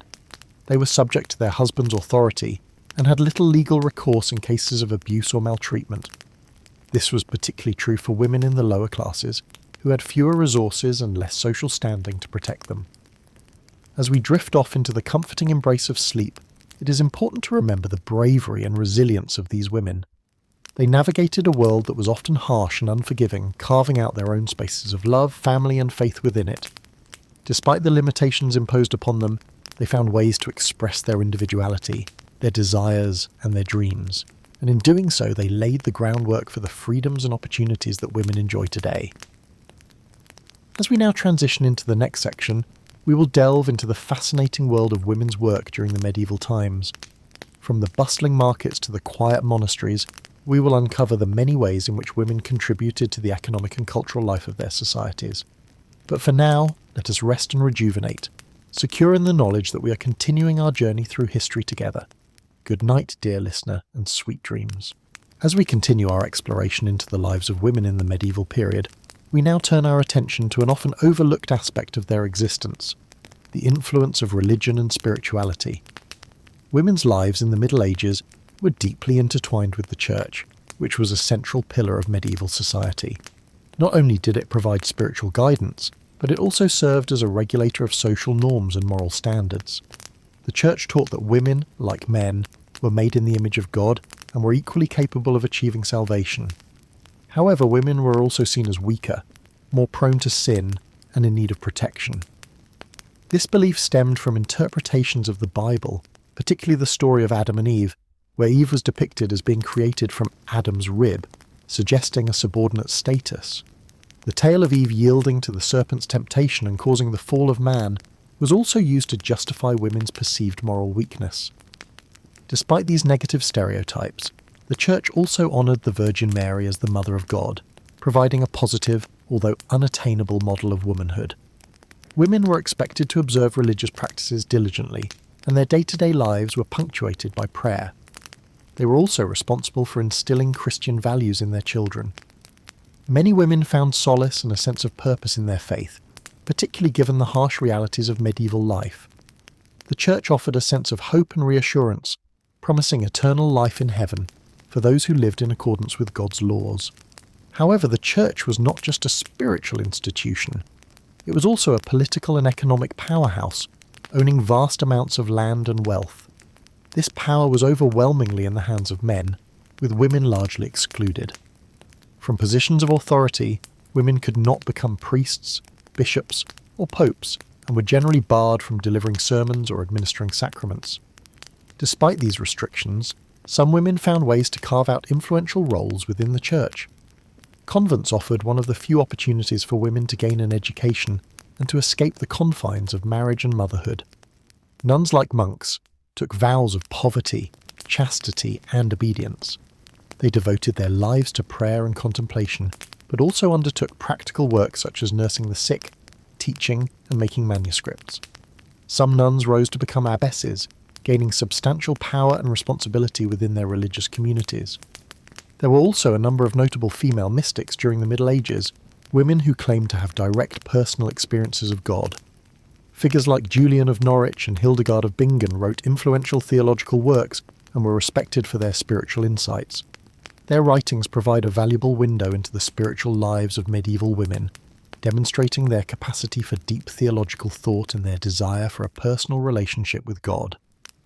Despite the restrictions placed on them, women in the Middle Ages were not passive recipients of church teachings. They found ways to negotiate their own spiritual paths, whether through the relative freedom of the convent, the mystical pursuit of a direct connection with God, or the everyday piety of the home.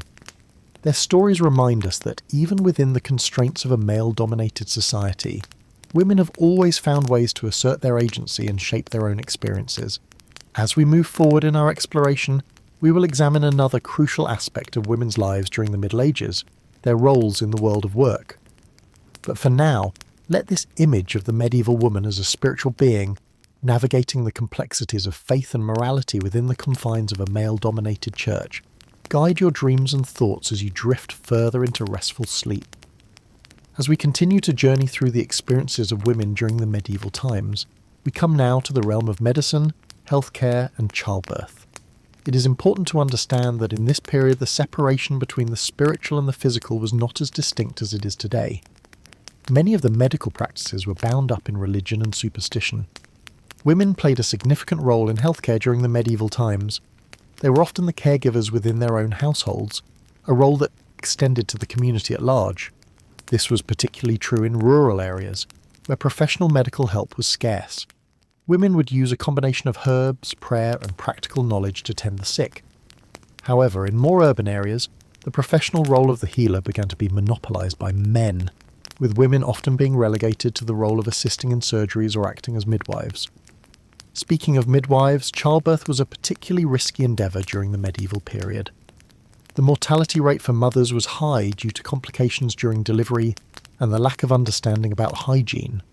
The birthing process was a community event, often involving female relatives and neighbours, led by the midwife, who was a woman trained in childbirth. The midwife's knowledge was passed down from generation to generation rather than being academically taught. An interesting aspect of medieval medicine was the belief in wise women. These were women who were believed to have special knowledge or powers to heal. They were often older women, respected and feared in equal measure. They were considered to be in touch with the spiritual world and could use this connection to heal physical ailments. Apart from physical health, mental health was also a concern during the medieval times, although it was not understood in the same way as we understand it today. Conditions that we would now recognise as depression, anxiety or post-traumatic stress disorder were often attributed to spiritual or demonic influence.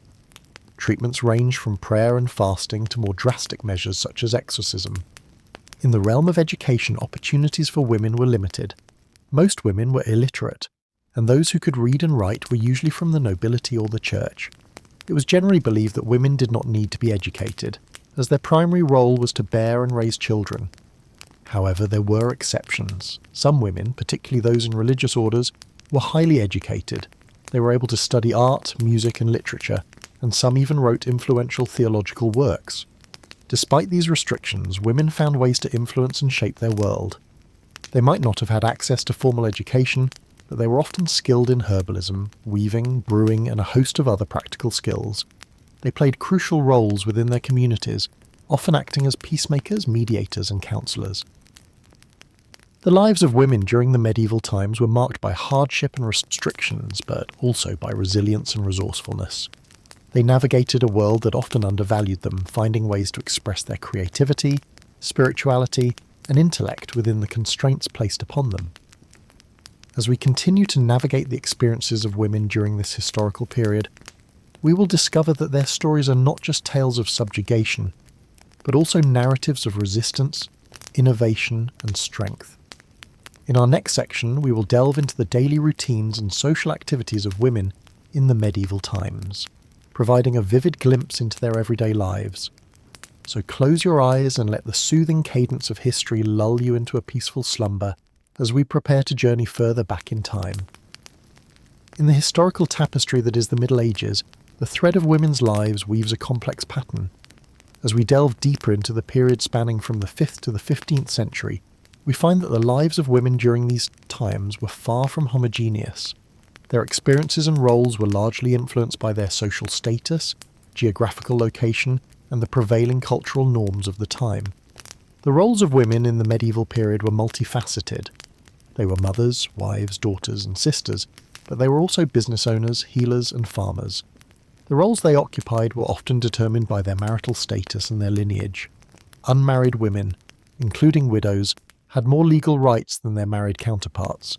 They could own property, enter into contracts, and even run businesses.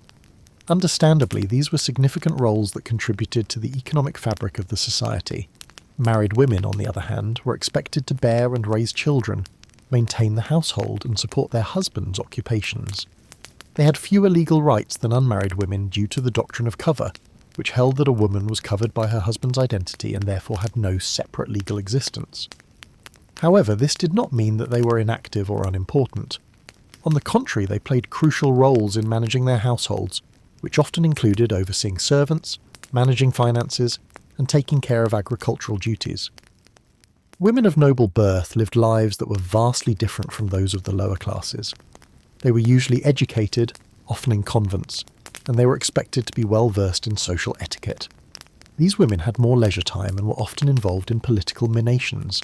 They could act as regents for their underage sons and had a significant influence on court politics. In stark contrast, peasant women had little time for leisure or education. Their lives were consumed by labour-intensive work. They worked alongside their husbands in the fields, tended to animals, brewed beer, cooked, cleaned, and cared for the children. Despite the harshness of their existence, they were integral to the survival of their families and the broader community. Religion played a significant role in the lives of medieval women. The church provided opportunities for women that were not available in secular society. Women could become nuns, and in doing so could receive an education and escape the traditional roles of wife and mother. Some women even achieved high status within the church, such as Hildegard of Bingen, a renowned abbess, writer, composer, and philosopher. However, the church also imposed strictures on women. It propagated the idea of women as the weaker sex, both physically and morally. Women were viewed as the daughters of Eve, who was blamed for humanity's original sin. This conception of women as inherently sinful contributed to the marginalisation and persecution of women, most notably in the witch trials that occurred during the later Middle Ages. The Middle Ages also saw significant developments in medicine, many of which were related to women's health. Midwives played a vital role in this aspect. They were often the primary healthcare providers for women and were involved in all stages of childbirth. Despite their importance, they were sometimes viewed with suspicion, and their practices were often at odds with the Church's teachings. In conclusion, life for women in the Middle Ages was a complex interplay of roles, expectations, and opportunities. Despite the challenges they faced, they found ways to navigate their world and leave their mark on history. They were far more than passive observers of their time. They were active participants, shaping and being shaped by the world around them. As we delve deeper into history, we find that their stories are not just about women in the Middle Ages, but about the human experience in all its complexity and diversity. In our journey through the annals of history, we have reached the medieval period, a time of knights, castles, and chivalry, yet beyond these romanticised images lies the reality of everyday life, particularly for women. As we delve into the complexities of medieval womanhood, let our minds wander back to the cobblestone streets, the bustling marketplaces, and the hushed whispers of the cloister. The first thing to understand is that the term medieval encompasses a large span of time and a wide variety of cultures. The medieval period, also known as the Middle Ages, lasted from roughly the 5th to the 15th century and covered all of Europe. Consequently, experiences of women during this era were not monolithic and varied greatly depending on their geographical location, social status, and the specific time period. At the dawn of the Middle Ages, the social structure was predominantly feudal. This hierarchical system placed the king at the top, followed by the nobility, knights, and clergy with peasants at the bottom. As expected, women's roles and responsibilities were largely dictated by their position within this hierarchy. Noble women, although privileged, often found their lives strictly regulated. They were expected to run the household, bear children, and support their husbands. They were also expected to maintain the family's social standing through their behaviour and manners. Despite these restrictions, noble women could yield considerable power. In the absence of their husbands, they could manage estates, oversee serfs, and even defend their homes. Some, like Eleanor of Aquitaine, became influential political figures in their own right. Knights' wives and daughters had somewhat similar responsibilities as their noble counterparts, but with fewer resources. They learned skills like weaving, brewing, and animal husbandry to support their families. Peasant women arguably had the hardest lives. They worked tirelessly, tending to the fields, caring for livestock, and managing household tasks. Childbirth was a perilous event, with many women dying due to complications. Despite these hardships, they were the backbone of the medieval economy, contributing significantly to agricultural production. In contrast to the secular world, the church offered a different path for women. While the church maintained traditional gender roles, it also provided opportunities for women to lead lives of devotion and service. Women could become nuns, dedicating their lives to prayer and charity. They could also become mystics, theologians, or anchoresses, living a life of seclusion for spiritual purposes. The Middle Ages also saw the rise of beguines, lay religious women who lived in semi-monastic communities. They didn't take lifelong vows, allowing them the flexibility to leave the community if they chose to marry or for any other reason. Education was not a common privilege for women during this era. Noble women might receive some education, often from private tutors or learned family members. They were typically taught to read and write and sometimes even learned Latin. Peasant women, on the other hand, were largely illiterate. Yet despite these limitations, some women became renowned for their intellectual pursuits. Hildegard of Bingen, a nun, was a prolific writer, composer, philosopher, and visionary. Julian of Norwich, an anchoress, wrote the earliest surviving book in the English language, to be written by a woman, Revelations of Divine Love. The medieval period was a time of contrasts for women. On one hand, they faced numerous restrictions and hardships. On the other hand, they also found ways to exercise power, express their spirituality, and contribute to their societies. As we continue our exploration, allow yourself to drift deeper into the realm of dreams, guided by the stories of these women and their enduring spirit. In the medieval period, a woman's place was primarily in the home, where she would manage the household and raise the children. This role was considered both a duty and a privilege, and women would often take great pride in maintaining a well-ordered home, cooking and preparing meals, and caring for the family. However, these domestic responsibilities did not preclude women from participating in the wider world. Indeed, women in the medieval era were often involved in various aspects of societal life, including commerce, politics, and even warfare. Within the home, women were responsible for a wide range of tasks, many of which required considerable skill. These included baking, brewing, weaving, sewing, and maintaining the family's herb garden. In addition to these tasks, women would also care for the animals, milk the cows, and tend to the poultry. In rural areas, women would often also be responsible for sowing and harvesting the crops. Despite the hard work, many women found great satisfaction in these tasks, and they were often the backbone of the family's economy. In the towns and cities, women were also key players in the medieval economy. They would often run their own businesses, selling goods in the market or offering services such as laundry or brewing. Some women even became wealthy merchants in their own right, trading in goods such as textiles, spices, and precious metals. These women would often be highly respected in their communities, and they could wield considerable influence. Women also played a significant role in the political life of the medieval world. They could inherit property and titles, and they often acted as regents for their underage sons or absent husbands. Some women rose to positions of great power, such as Eleanor of Aquitaine, who was Queen of both France and England, and Matilda of Tuscany, who was a key player in the politics of Italy. In times of war, women could also play a role. Some, like Joan of Arc, took up arms and led armies into battle. Others, like Berengaria of Navarre, accompanied their husbands on crusade and helped to administer their lands in their absence. Religion was also a major part of women's lives in the medieval era. Many women chose to enter the church as nuns, where they could dedicate their lives to prayer and contemplation. Others, like Hildegard of Bingen, became influential theologians and spiritual leaders. Education was not generally available to women in the medieval era, but there were exceptions. Some noble women were educated by tutors in their homes, learning to read and write, as well as studying subjects such as history and philosophy. A few women even went on to become scholars, writing books and treatises on a variety of subjects. Despite the many roles that women played in the medieval world, it is important to remember that this was still a patriarchal society. Women were generally considered to be inferior to men, and they were often subject to their husband's authority. However, this did not mean that women were powerless. They often found ways to exert influence and achieve their goals, whether through diplomacy, cunning, or force of personality.